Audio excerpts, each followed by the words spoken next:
Binge eating can manifest differently for every different individual who's dealing with binge eating. And I think it's important that we talk about different case studies that have to do with binging. Now, recently in a video, I talked about the difference between a subjective binge and a true binge. I recommend you go watch that video. We'll put the link in the description. But what we were talking about there, just a quick summary, is that some people feel like they're binging when they eat just a little bit more than their usual amount of food, but a true binge is a true loss of control around food and eating an exorbitant amount of calories still in a discrete period of time. In this video, I want to talk about someone who is dealing with true binging almost every day of the week. There were some weeks where there was a couple of nights where she would not binge, but for the most part, this person was having a true binge 5 to 7 days a week, and this really impacted her metabolism and how her body was breaking down carbohydrates and fat, which we'll talk about in just a second. Now, this person was 23 years old. She was 5'7" and 250 pounds. Now, again, she was binging 5 to 7 days a week. And what would happen is she would kind of got herself on this pattern of binging and restricting that I've talked about a lot on this channel. So what would happen is she would not really eat much for breakfast. And then, as the morning progressed, she might have a granola bar around like 10, 11 a.m. And then she would have a lunch at probably like 1 o'clock. And then she would get home, and then that's when the binging behavior started. So she would get home for her day and start snacking on some things. It might be chips or crackers or whatever was in the pantry.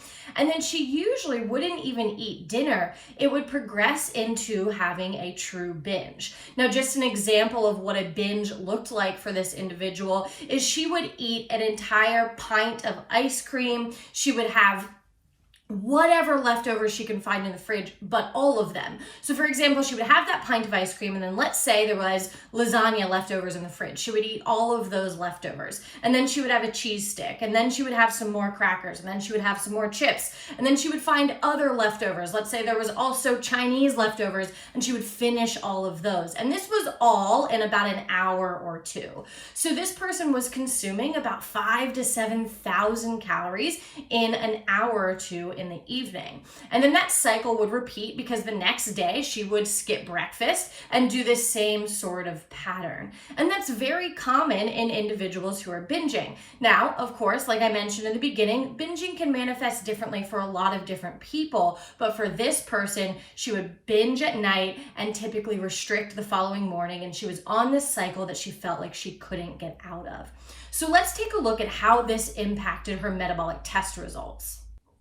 So here you can see this person's initial metabolic test. Remember, we do this when people first come in to see us. So this is the first time we saw her, and she had told me that history about her binging and her pattern of intake, and then we did her metabolic test. And so what you can see here is that we would predict that this person's resting metabolic rate would be about this 1911, right? And that's just based off of a calculation. But when we did her actual metabolic test, we found that her actual resting energy expenditure, her metabolic rate, was this 2,305. So it was actually above where we would predict it to be. Now, this is happening because of the sheer volume that she's eating every day. Remember, she's having a binge that's between 5,000 to 7,000 calories, including the other stuff that she did eat earlier in the day, even though she restricted earlier, right? So this person is eating a lot of calories per day, which is what kept her metabolism high.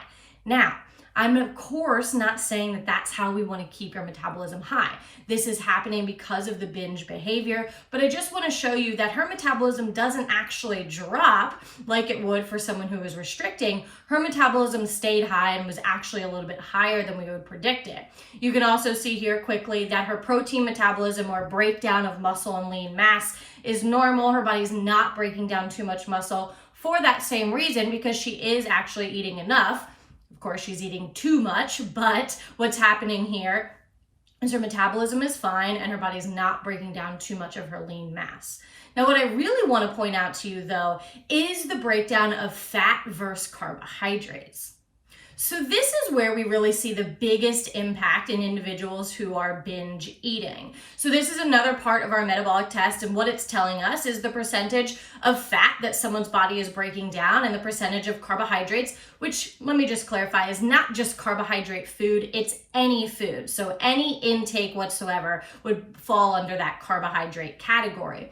What's important to note here as well is that before doing this test, someone has to be fasted for at least 4 hours with no food, of course, no caffeine, and no exercise. For this particular individual, she came in the morning, so she had actually been fasted for about 12 hours. Yes, she had binged the night before coming into the test, but regardless, she had still been fasted for about 12 hours before coming in to do it. So what we see here is, you see how it says the carbohydrate metabolism is 15% above normal? What that's telling me is that her body is still breaking down 15% essentially of what she ate more than 12 hours ago. That implies that the body got way too many calories at night, and it's taking a really long time to break that down, which makes sense, right? If she ate 7,000 calories, that's going to take the body a long time to get through. So because that carbohydrate utilization is so much higher than it should be, what we're also seeing is that her body's not as effectively burning fat as a source of fuel.